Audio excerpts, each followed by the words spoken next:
안녕하십니까. 방금 소개받은 제1감정평가법인 조계의 감정평가사입니다. 오늘 제가 여러분께 설명드리고자 하는 것은 이제 앞에 시공사에서도 설명해 주시고 정벽지에서도 설명해 주셨는데 조합원분들이 이제 가장 궁금해하는 게 그래서 내가 얼마 내면 되는데 내가 얼마를 내면 33평형을 받을 수 있습니까? 그것도 모르고 재건축 하자고 합니까? 이런 말씀들 많이 하세요. 근데 죄송한데 지금 오늘 이 자리에서 얼마 내면 된다는 거 답변 드릴 수 있는 상태는 아닙니다. 왜냐면 그거를 계산하기 위해서는 최소한 용적률이 얼마 정도 나오고 몇 평형 아파트를 몇 세대를 질 수 있는지 이런 기본적인 것들이 결정이 돼야 그 다음에 계산할 수가 있는데 지금은 그 단계가 아닙니다. 지금 뒤에서 설명드리도록 하겠습니다. 우선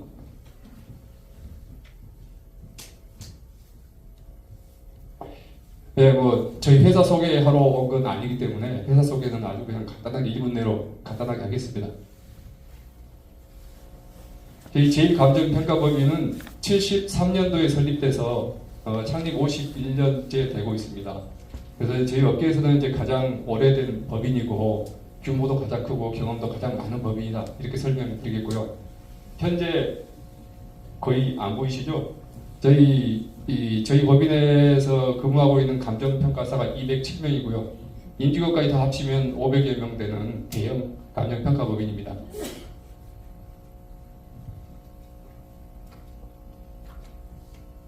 현재 서울에는 본사가 있고요. 지방에 지사가 16개가 있습니다. 그래서 전국에 본지사 17개를 두고 있는 법인이고 특히 재건축 부분에서 경험과 노하우를 많이 갖고 있는 법인이라고만 설명드리고 자세한 거는 생략하도록 하겠습니다.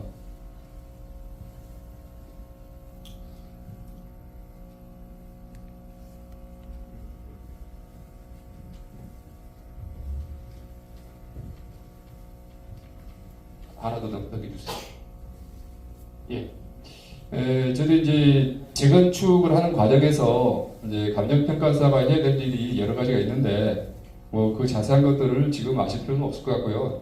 오늘 이제 여러분께 설명드릴 부분은 이제 종전자산과 종후자산에 대한 평가, 이 부분이 여러분들 부담금이라든지 관리처분 내용의 핵심을 이루기 때문에 이 종전자산과 종후자산에 대해서만 좀 설명드리도록 하겠습니다.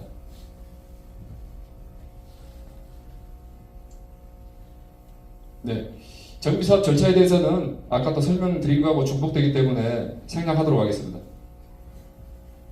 이 부분은 이제 추정 분담금이 언제 어떻게 산정되는지를 설명드리기 위해서 정부구역 지정에서부터 관리처분계획 수립까지에 대해서만 좀 이렇게 도표를 만들었습니다. 간단히 좀 설명드리면요. 정비구역 지정, 아직은 지정 전입니다. 정비구역 지정 이후에 추진위원회가 구성되고 조합이 설립되고 그 다음에 건축심의, 사업시행인가, 조합원 분양신청, 관리처분계획 수립 이런 절차를 거쳐서 사업이 진행이 될 텐데요. 이 과정에서 추정 분담금을 4차례 발표하게 돼 있고 최종적으로 이제 확정적인 분담금이 발표되겠습니다. 맨 처음에 추정 분담금이 발표되는 것은 구역 지정 때 발표가 됩니다. 다만 이때 발표되는 추정 분담금은 구청에서 심의 과정을 거치지 않습니다.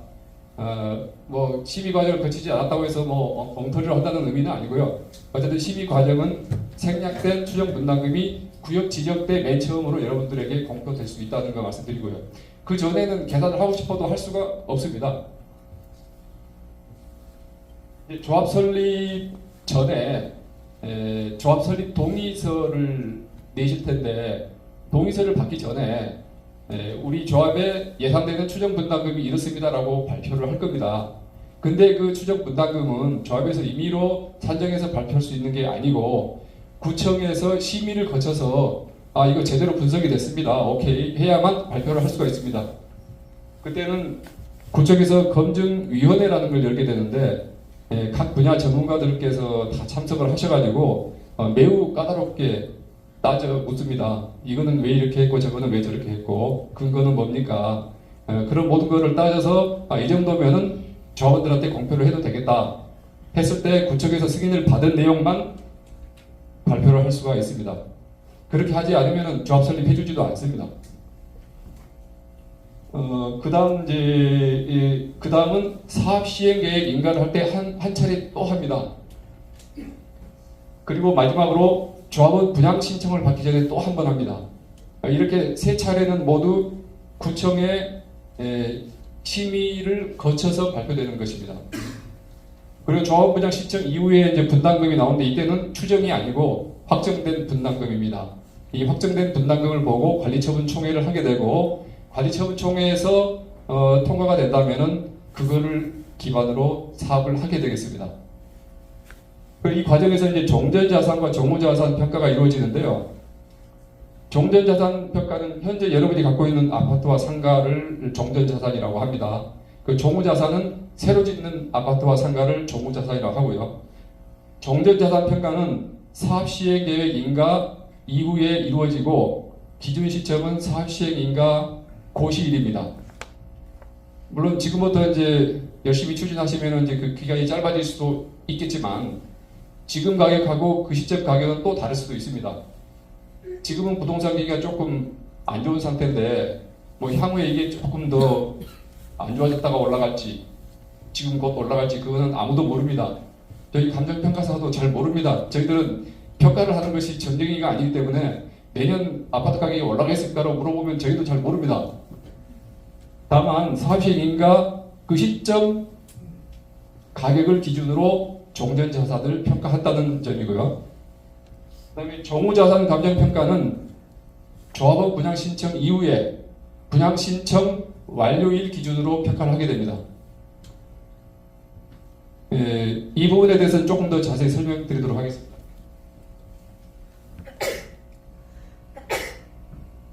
우선 이제 감정평가에 대해서 자세히 설명드릴 내용은 아닌 것 같고요. 저희가 평가를 할 때는 세 가지 측면을 고려합니다. 원가적인 측면, 수익적인 측면, 그다음에 이제 거래 사례, 비교적인 측면 이 세 가지를 같이 고려하게 되는데 다만 지금 재건축 사업 중에서도 도화 현대 1차 같은 경우는 아파트와 상가로 이루어져 있고 모든 자산이 구분 소유 건물입니다. 이 구분 소유의 건물의 경우는 거래 사례 비교법으로 평가하게 되어 있습니다. 그래서 이 원가 범위나 수익 방식은 전혀 고려되지 않습니다. 고려할 방법도 없고요. 아파트를 수익으로 평가한다는 게 좀 상식적으로 말이 안 되죠. 거래 사례 비교법으로 평가하게 되겠습니다. 거래 사례 비교법으로 평가한다는 것은 이 도화 현대 1차 아파트하고 유사한 인근에 있는 다른 아파트들의 거래 사례와 비교를 해서 이 정도가 적정 수준이다라고 평가하는 걸 의미하는 겁니다.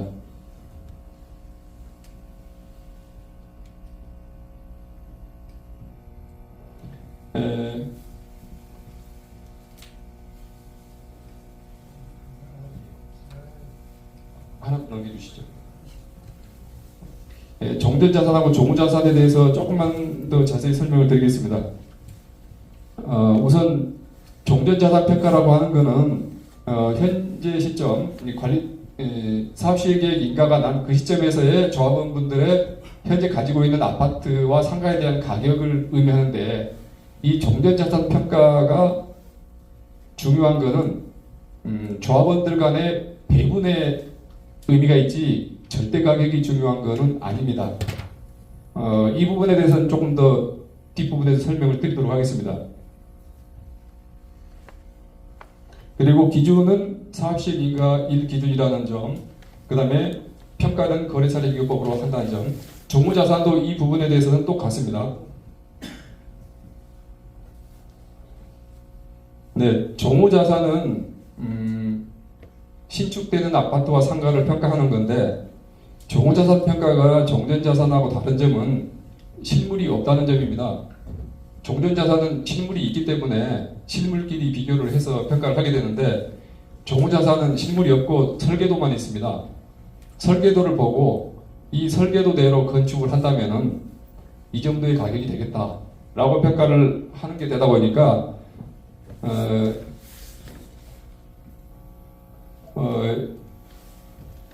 3D 시뮬레이션을 통해 가지고 저희들이 주거 환경 요인 분석을 하게 됩니다.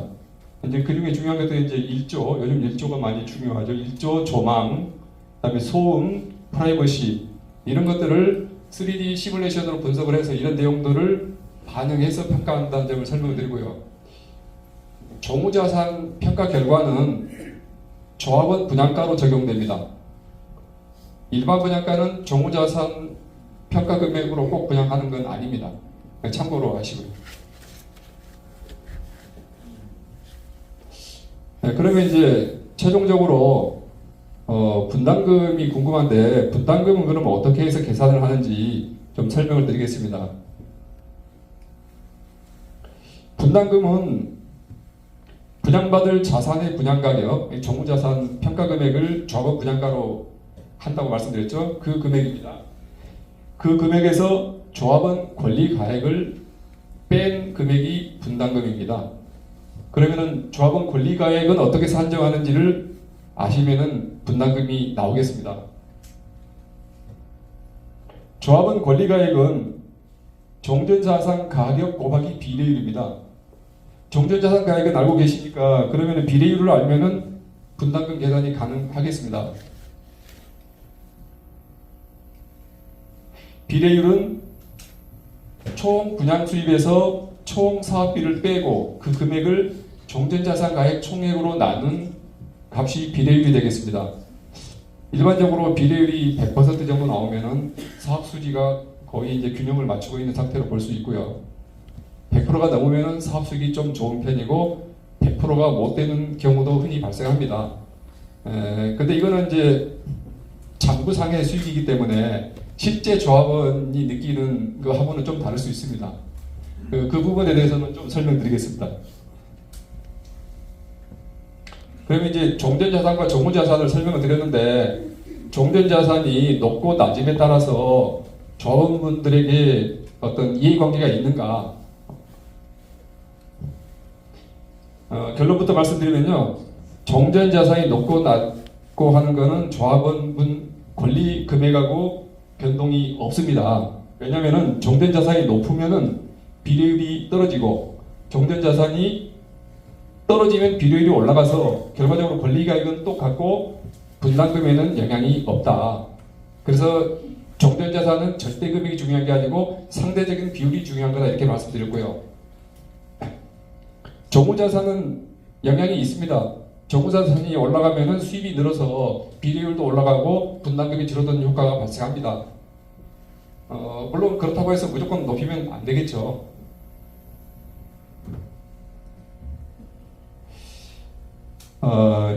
이거는 이제 종전자산이 높고 낮음에 따라서 영향이 없다는 걸 이제 표로 좀 계산을 했는데 잘 보이지도 않으실 거고 아마 괜히 이거 설명하면 머리 아프실 것 같아서 생략하겠습니다. 종전자산은 권리금액에 변동을 주지 않는다 이렇게 이해하시면 될 것 같고요.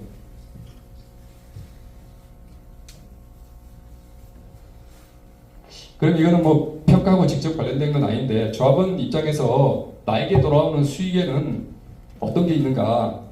우리가 일반적으로 이제 사업 수익이 있고 조합원 프리미엄, 시세 차익 세 가지를 모두 합쳐서 조합원들이 갖는 어떤 이익이라고 볼 수 있는데 이 사업 수익은 장부상 수익입니다.